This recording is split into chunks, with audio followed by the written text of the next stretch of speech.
മറ്റാരുണ്ട് LDF അല്ലാതെ?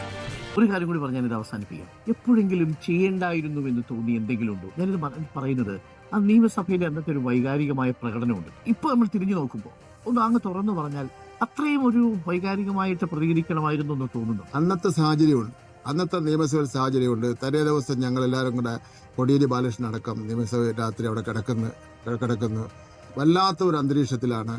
അപ്പോൾ budget അവതരിപ്പിക്കാൻ പാടില്ല എന്നുള്ള ഒരു രാഷ്ട്രീയ തീരുമാനം എടുക്കുന്നു.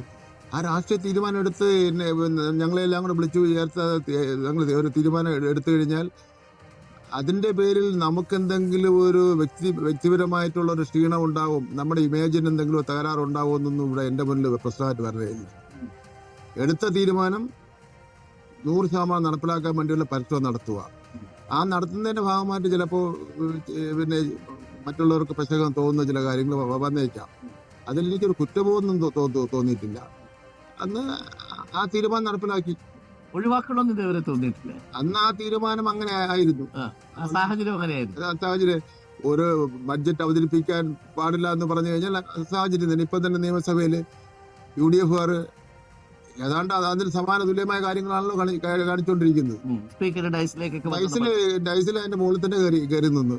അപ്പൊ ഇപ്പോഴ് UDF പിന്നെ പല മാണി ആ സംഭവം പറയാൻ താല്പര്യമില്ല. കാരണം വെച്ചാൽ ഈ സംഭവം ചൂണ്ടിക്കാണിക്കാമല്ലോ. ഇത് മാത്രമല്ല, കേരളത്തില് ലോക്സഭയിൽ നടക്കുന്നു. ഞാൻ ന്യായീകരിക്കുകയില്ല.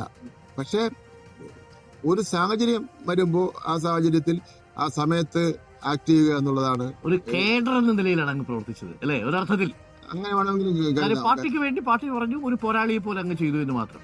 ഒരു പ്രശ്നം ഉണ്ടായാൽ നമ്മൾ കാത്തു നിന്ന് പുസ്തകം എടുത്ത് നോക്കിയിട്ട് കൈകാര്യം ചെയ്യാൻ പറ്റും. പ്രശ്നം മുന്നിൽ ഉണ്ടാവുന്നത് മാനുഷികമായിട്ടുള്ള പ്രശ്നമായിരിക്കാം, രാഷ്ട്രീയ പ്രശ്നമായിരിക്കാം, എന്തെങ്കിലും ഒരു പ്രശ്നമായിരിക്കാം. ജസ്റ്റ് നിൽക്കുക, ഞാൻ പുസ്തകം നോക്കട്ടെ, അതിൽ ഏത് പുസ്തകത്തിൽ ഏത് ഭാഗത്താണെന്ന് പറഞ്ഞിരിക്കുക നോക്കാൻ പറ്റില്ല. അപ്പോൾ നമ്മൾ കൈകാര്യം ചെയ്യുന്നത് ശരിയായിരിക്കാം, തെറ്റായിരിക്കാം. ഇപ്പോഴും നേമത്തെ പഴയ ശിവൻകുട്ടിയേട്ടനാണല്ലോ മിനിസ്റ്ററൊക്കെ ആയി.